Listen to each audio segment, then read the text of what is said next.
El 25 de junio de 1912, en la localidad de Alcorta, en la provincia de Santa Fe, una multitud se dirige a la sociedad italiana, dispuesta a terminar con la distribución irracional de las ganancias obtenidas por el trabajo de la tierra y la fuerte explotación a la que son sometidos.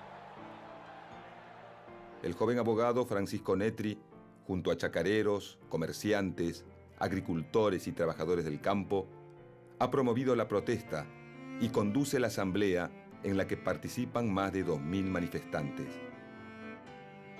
La rebelión es el inicio de la protesta más extensa en la Argentina agroexportadora, a la que se le suman los sindicatos de trabajadores rurales, pequeños comerciantes y más de 100.000 chacareros. El 5 de octubre de 1916 es asesinado de un disparo Francisco Netri, impulsor y partícipe fundamental de El Grito de Alcorta, el movimiento generador de las bases de la Federación Agraria Argentina.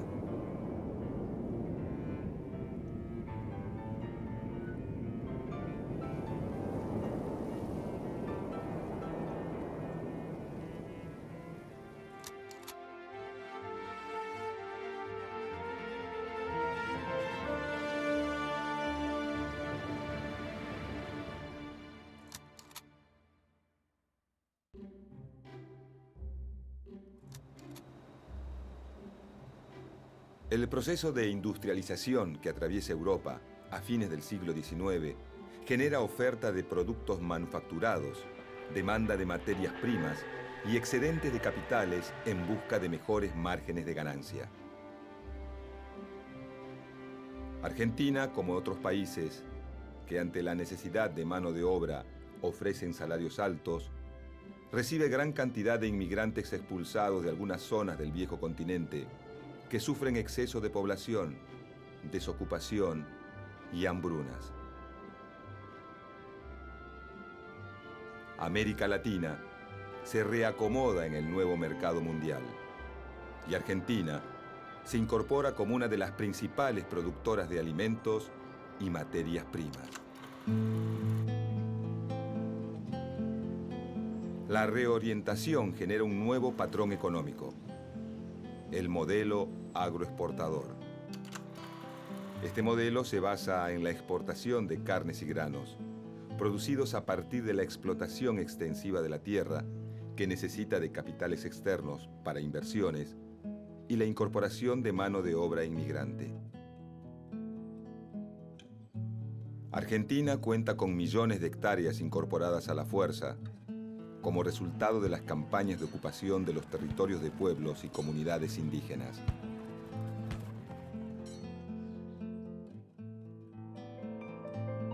La expansión de la frontera agrícola, el desarrollo del sistema ferroviario, el alambrado de los campos y la llegada masiva de inmigrantes para solucionar la escasez de mano de obra permiten la puesta en producción de millones de hectáreas. En 16 años se pasa de 200.000 hectáreas dedicadas al trigo a 1.600.000.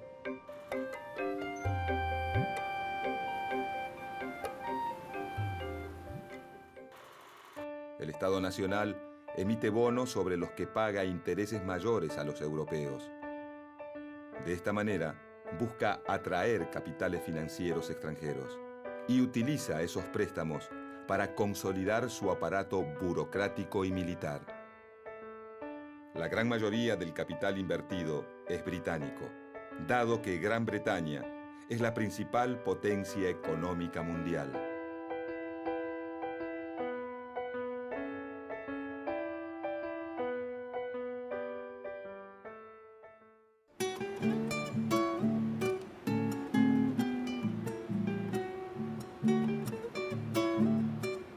Los capitales ingleses invierten en la construcción de puertos y líneas férreas para favorecer la exportación de productos agropecuarios y la introducción de manufacturas.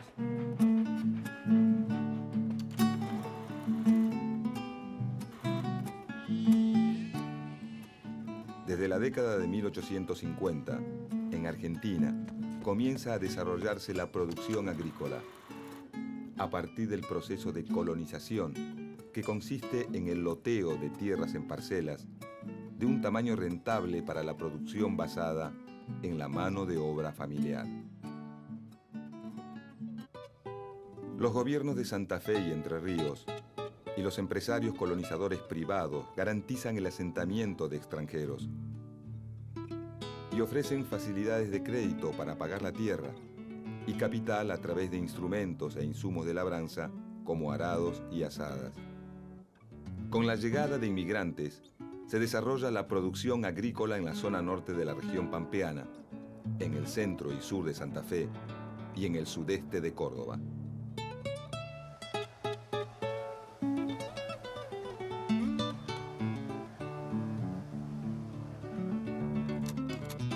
El resultado más inmediato de la colonización es, hacia la década de 1870, el inicio de las exportaciones de trigo y maíz.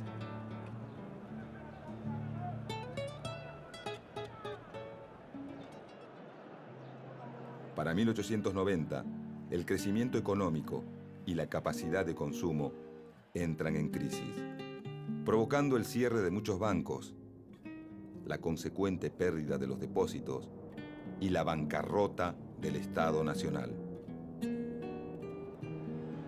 La crisis del 90 tiene un duro impacto sobre los colonos que pagan las hipotecas de sus parcelas.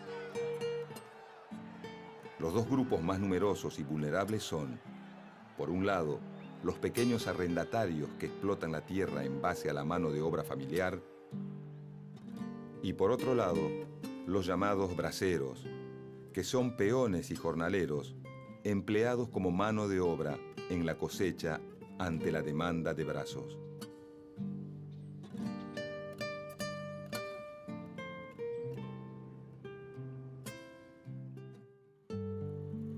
A la producción agrícola se le suma la actividad ganadera, y así el modelo agroexportador obtiene gran dinamismo con la estancia mixta, donde se alternan actividades agrícolas con la cría de ganado.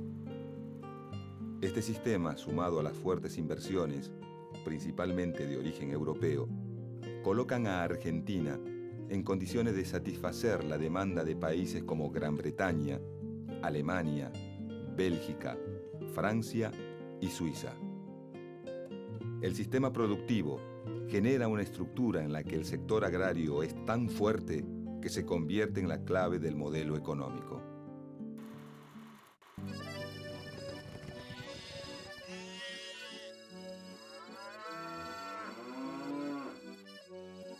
Con la importación de sementales que producen más kilos de carne en menos tiempo, se perfeccionan las razas ganaderas según el gusto de los diferentes mercados que las consumen.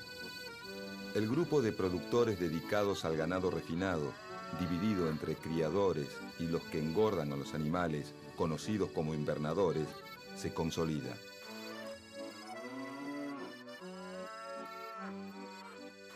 Los invernadores, por su posición de intermediarios, son quienes fijan el precio en el mercado de la carne.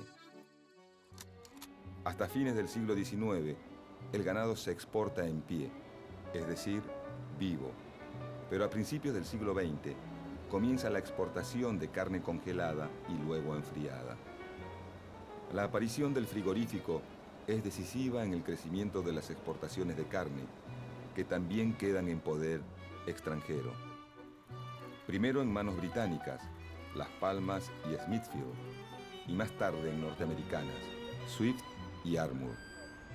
Aunque también algunos frigoríficos como Sancinena y La Negra son de capital nacional.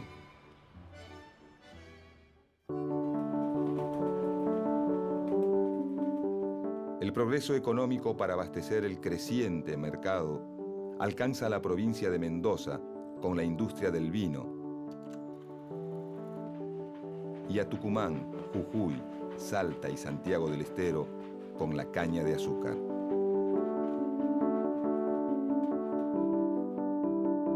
El Estado, a través de tarifas aduaneras a la importación, protege estas actividades productivas. Alienta y garantiza obras de infraestructura que permiten conectar a las regiones productoras con los mercados consumidores. En el norte de Santa Fe, parte de Corrientes, Chaco y Santiago del Estero, se inicia un proceso de explotación de los bosques de quebracho, principalmente por parte de la compañía La Forestal del Chaco, una empresa de capitales ingleses con aportes de accionistas franceses y alemanes. Del quebracho se extrae el tanino, una sustancia que se exporta y se consume a escala local para curtir cueros. Además, la madera del quebracho se utiliza para producir durmientes de ferrocarril y postes. En Santa Fe, la construcción del ferrocarril abarata la salida de los productos y alienta la instalación de fábricas de tanino, obrajes, talleres, almacenes y poblados en las zonas que atraviesa. A muchas de las tierras fiscales, apropiadas durante las campañas de ocupación del norte patagónico, se las utiliza para la ganadería extensiva. Hacia ellas se traslada el ganado ovino, desplazado de la pampa húmeda por el desarrollo de la agricultura y el ganado bovino. Así, se genera un paisaje de contrastes entre los escasos valles con irrigación destinados a la agricultura intensiva y con mayor cantidad de habitantes, y las miles de hectáreas que quedan sin poblar y sin explotar por la gran especulación con el precio de la tierra. 6 millones de hectáreas quedan en manos de un puñado de propietarios.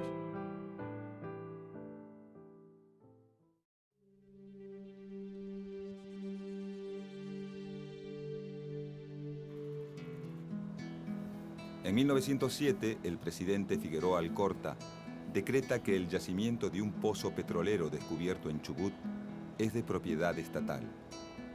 A partir de entonces empieza a formarse un nuevo polo de desarrollo en esa provincia.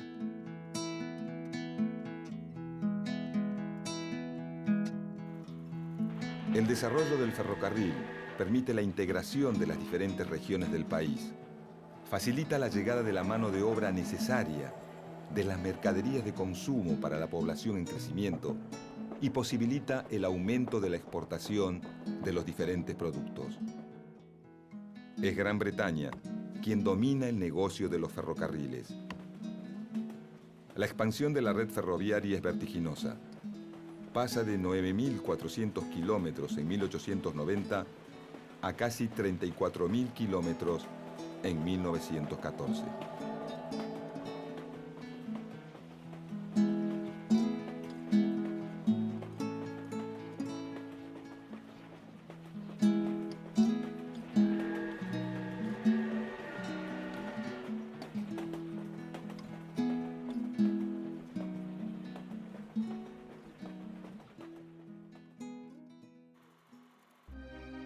En la región pampeana, corazón del modelo agroexportador, comienzan los conflictos por la explotación impuesta a los trabajadores. Bajos salarios, extensas jornadas laborales y excesivos cánones de arrendamiento de las tierras chocan con la idea promovida por el gobierno y los terratenientes de que se vive un desarrollo social armónico. La alta movilidad de la mano de obra en épocas de poco trabajo en el campo traslada los conflictos a las ciudades.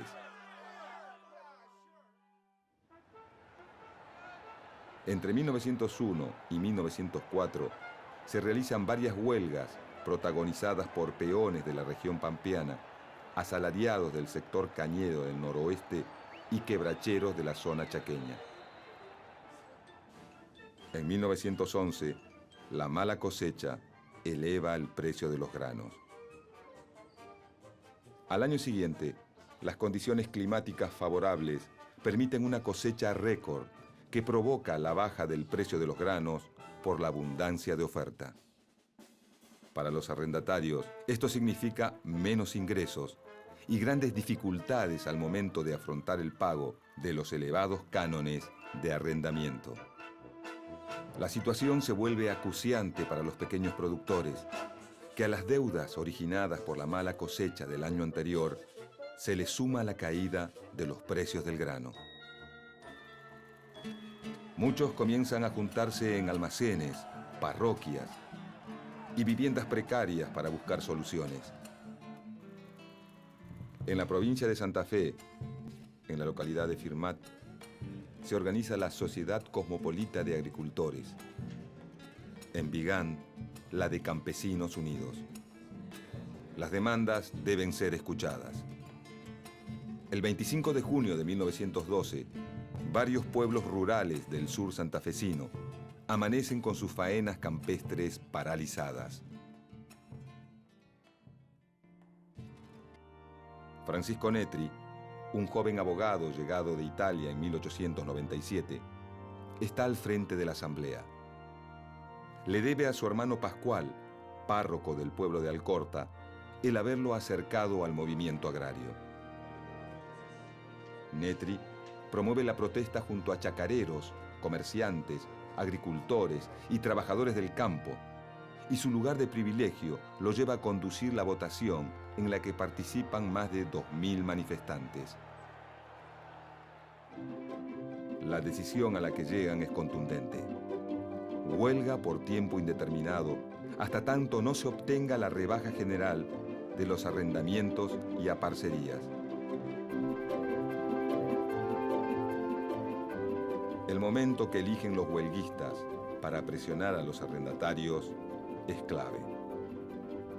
Acaba de levantarse la cosecha de maíz y se debe roturar y preparar la tierra para la próxima campaña. El grito de Alcorta es apoyado por braceros, agricultores, chacareros y pequeños y medianos comerciantes locales ligados al agro. La huelga, que se extiende por 4 meses, alcanza a otras colonias y pueblos de Santa Fe, Buenos Aires, Córdoba y Entre Ríos. Se forma una comisión oficial que media entre los arrendatarios y las organizaciones corporativas de los terratenientes y grandes acopiadores, como la Sociedad Rural de Santa Fe y la Bolsa de Comercio de Rosario. En agosto, las comisiones locales confluyen en una reunión en Rosario, que deriva en la formación de la Federación Agraria Argentina. Netri se incorpora como asesor letrado de la comisión directiva.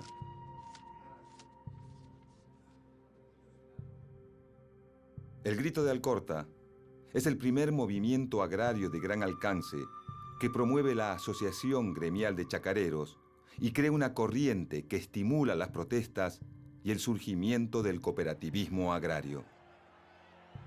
Pero las coincidencias entre obreros y arrendatarios pronto llegan a su fin.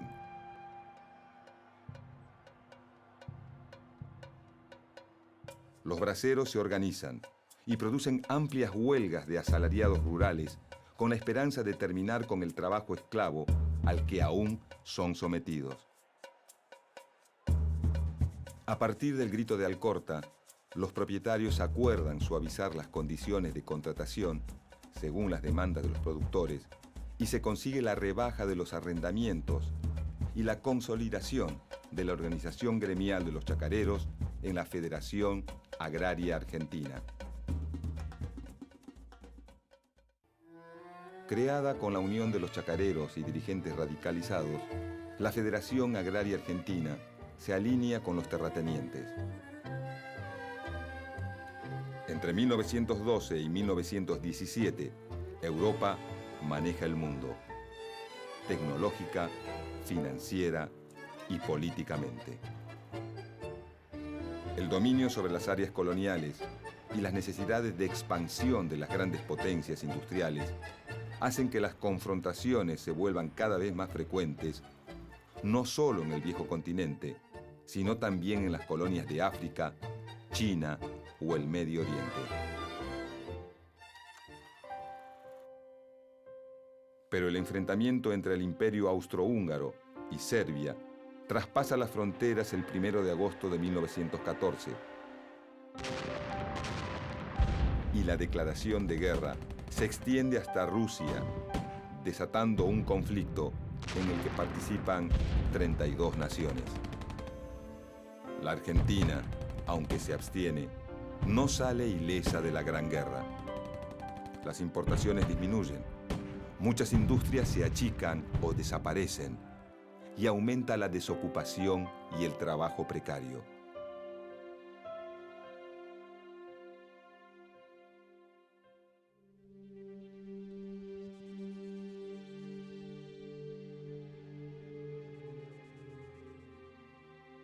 En 1916, mientras se dirige a la sede rosarina de la Federación Agraria, Francisco Netri recibe un disparo.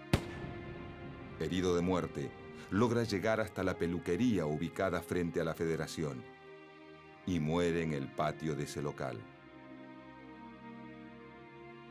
El autor del disparo es Carlos Ocampo. Aunque nunca devela en el juicio el motivo de su accionar, se sospecha que el asesino ha sido contratado por los terratenientes santafesinos.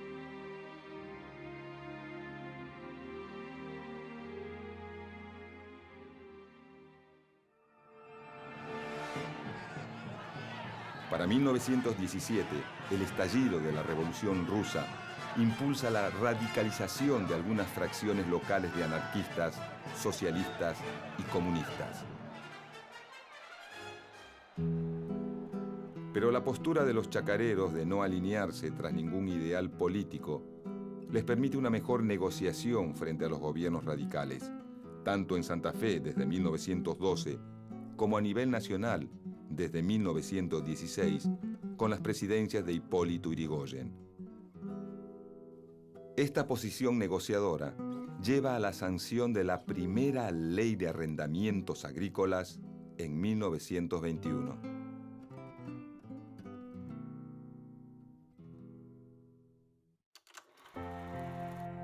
El modelo agroexportador moderniza al país y lo convierte en uno de los mayores exportadores del mundo. Pero al mismo tiempo, expone a la clase trabajadora a constantes y múltiples situaciones de explotación e injusticia.